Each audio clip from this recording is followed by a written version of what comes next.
Olá, velejantes! Hoje vamos falar sobre o livro que eu escolhi para a leitura coletiva do Clube das Otárias do mês de junho, que é o Crônica de uma Morte Anunciada, do Gabriel Garcia Marques.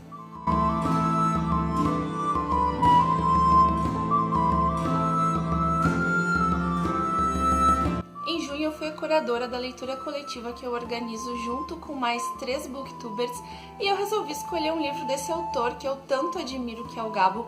Eu já falei dele aqui no canal, tem vídeo dos 100 anos de solidão e do livro do Amor e Outros Demônios. Eu vou deixando aqui nos cards no decorrer do vídeo e também vou deixar lá na tela final, tá? Daí podem dar uma olhadinha se tiverem vontade. No box de descrição aqui do vídeo vocês vão encontrar o link dos canais das outras organizadoras da leitura coletiva. Nós 4 nos denominamos Clube das Otárias em homenagem ao Stephen King.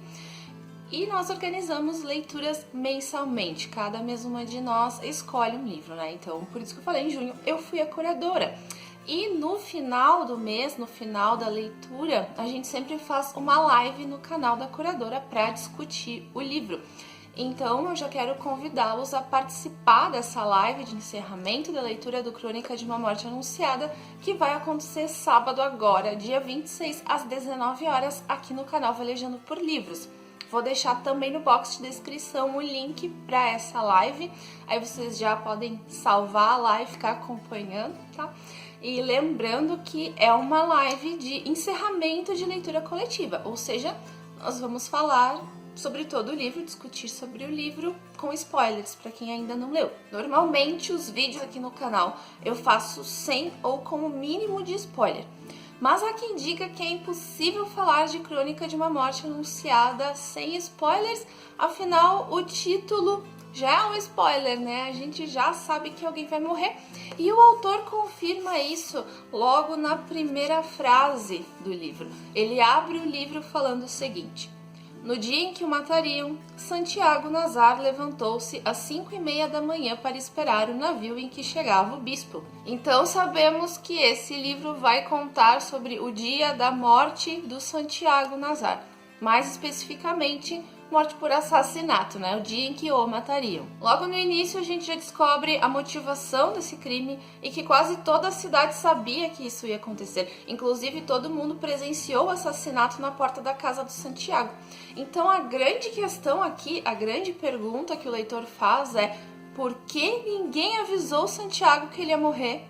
Gabriel Garcia Marques nasceu em Aracataca, na Colômbia, mas ainda durante a infância se mudou para Barranquilla, que fica no Caribe colombiano.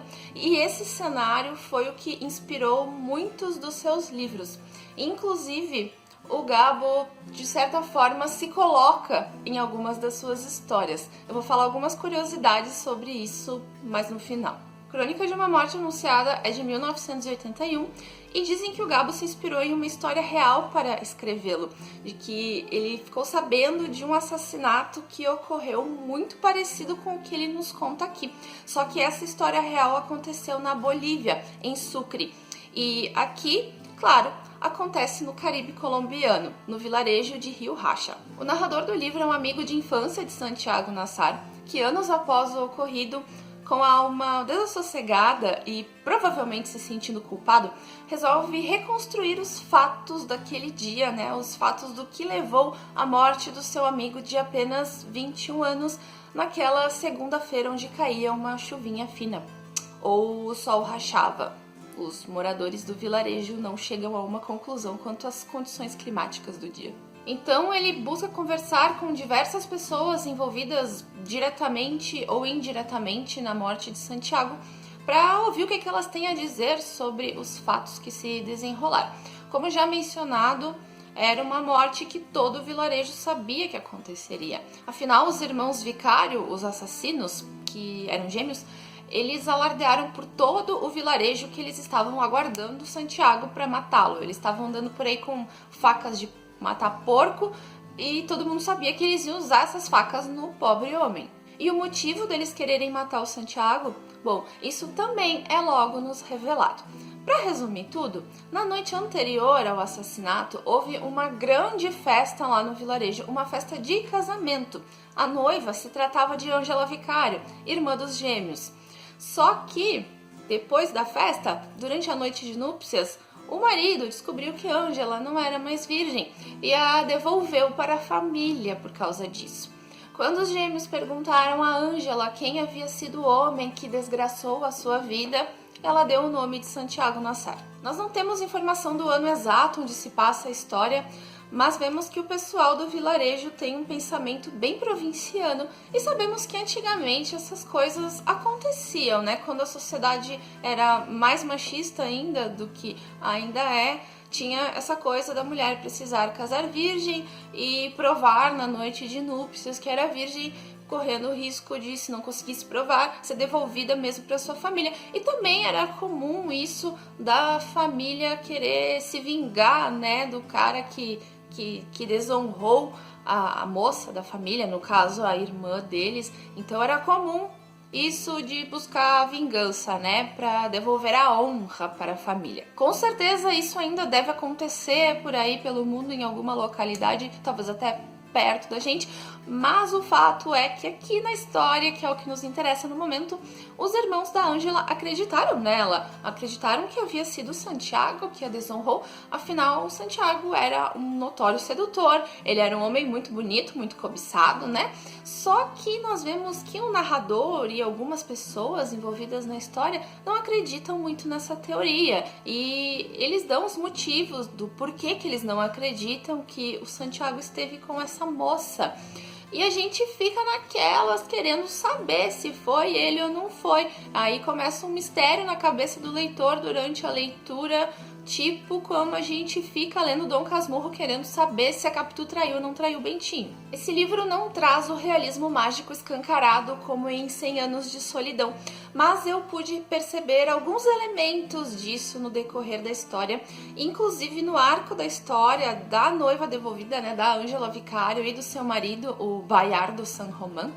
E ali o Gabo também utiliza de uma dramaticidade exagerada que chega a ser cômica. E isso eu já vi em outros livros dele e eu acho bem interessante, fica divertido até.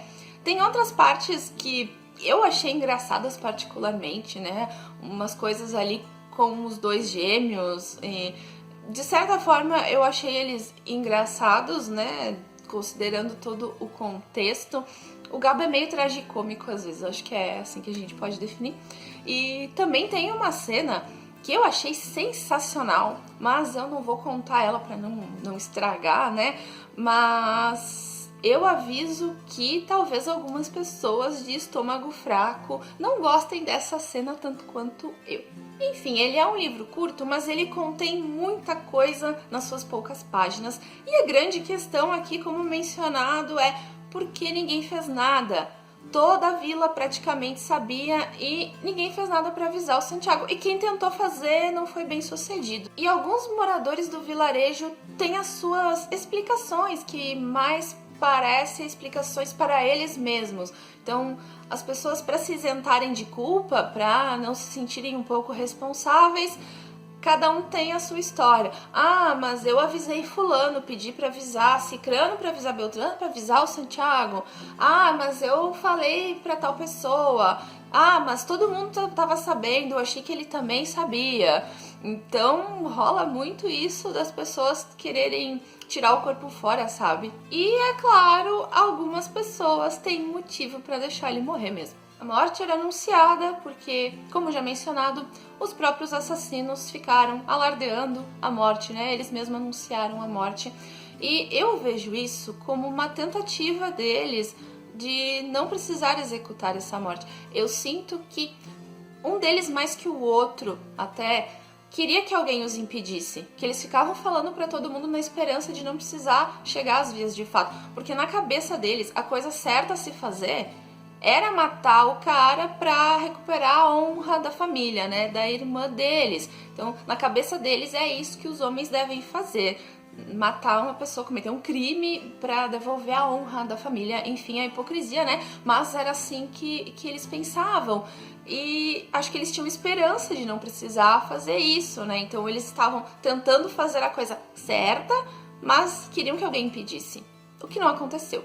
Comentei antes sobre os 100 anos de solidão e uma coisa que eu adorei aqui na Crônica de uma Morte Anunciada é que o Coronel Aureliano Buendia é citado brevemente por um dos personagens, assim como um companheiro seu que foi assassinado durante as suas guerras, um companheiro de sobrenome Marques, mesmo sobrenome do autor, vejam só. A gente também vê outras referências a 100 anos de solidão e a vida de Gabriel Garcia Marques, como o sobrenome Iguarã. Temos um personagem neste livro chamado Dionísio Iguarã, que é o mesmo sobrenome da matriarca dos Buendia, né, dos 100 anos de solidão, Úrsula Iguarã, que também é o mesmo sobrenome da avó materna de Gabriel Garcia Marques. O narrador, por sua vez, representa diretamente o autor e a certeza disso vem quando, em determinado momento, ele fala que o nome da sua esposa é Mercedes Bartia, que é o mesmo nome da esposa de Gabriel Garcia Marques. Esse é um livro que a gente sabe o desfecho, mas quer continuar lendo mesmo assim. A escrita do autor é muito instigante, ele escreve de forma dinâmica, e deixa o leitor curioso, né? Mesmo sabendo o que vai acontecer, a gente quer saber como exatamente, se em algum momento alguém não vai mesmo avisar aquele homem que ele ia morrer, e a gente até torce para que alguém avise. Não que ele seja uma pessoa maravilhosa, de fato ele não é, mas é que todo mundo sabia. E no final tem uma sequência desastrosa de fatos que mostra o quanto é genial a escrita do Gabriel Garcia Marques. De fato, mais um livro que eu gostei muito de ler dele e que eu super recomendo. A gente pode ler ele numa tacada só, porque a gente fica curioso, né? A gente não consegue desgrudar desse livro e, como eu mencionei, ele é curtinho. Terminei de ler ele fazem poucos dias e eu ainda tô pensando muito nessa história. A gente termina, a gente fica refletindo, tentando reconstruir os fatos na nossa cabeça, né? Afinal, cada personagem tem uma visão ali do que aconteceu e a gente vai ter a nossa. Então é muito interessante isso. Acho que é um livro bom para quem nunca leu Gabriel Garcia Marques começar também, porque ele é mais dinâmico, né? Justamente não tem, como eu falei, o realismo mágico tão jogado na nossa cara, é tudo mais sutil. Então acho legal, gostei de ter escolhido ele para leitura coletiva, porque tem gente que nunca leu Gabriel Garcia Marques, apesar que foi um tiro no escuro, porque eu nunca tinha lido ele, foi a minha primeira leitura, eu só ouvia falar muito bem, e de fato ele atendeu às minhas expectativas. E se por acaso alguém que estiver vendo esse vídeo aí na quinta ou na sexta, ainda dá tempo de ler ele para participar da live de sábado, né, para poder assistir sem medo de spoilers e discutir com a gente ali no chat, porque é muito rápido, a gente lê numa tacada só. A diagramação dele é muito boa. Essa edição aqui, né, que agora a gente encontra, tem uma diagramação boa, as letras são enormes, então é muito confortável de ler ele. E eu vou deixar os links para comprar ele na Amazon e no Magazine Luiza, se tiver aqui no box de descrição. E dependendo da sua localidade, talvez ele chegue bem rapidinho, né? Ou, sei lá, às vezes tu encontra no Kindle também, não sei. Mas mesmo quem não for ler agora para participar da live, para assistir a live vai ficar gravada aqui no canal. E o conselho que eu dou é, em algum momento da sua vida, leia esse livro. Não só esse, como qualquer livro do Gabriel Garcia Marques. Até agora eu tenho gostado dos livros dele e vou continuar elogiando. Eu acho ele um baita autor, um dos melhores que já tivemos, merecido o Nobel que ele ganhou. Enfim, adoro a escrita dele e panfleto mesmo, então leiam Gabriel Garcia Marques, leiam Crônica de uma Morte Anunciada. Nos vemos no sábado, para quem for assistir a live, então, e semana que vem, para quem não for. Obrigada por assistirem até aqui e tchau!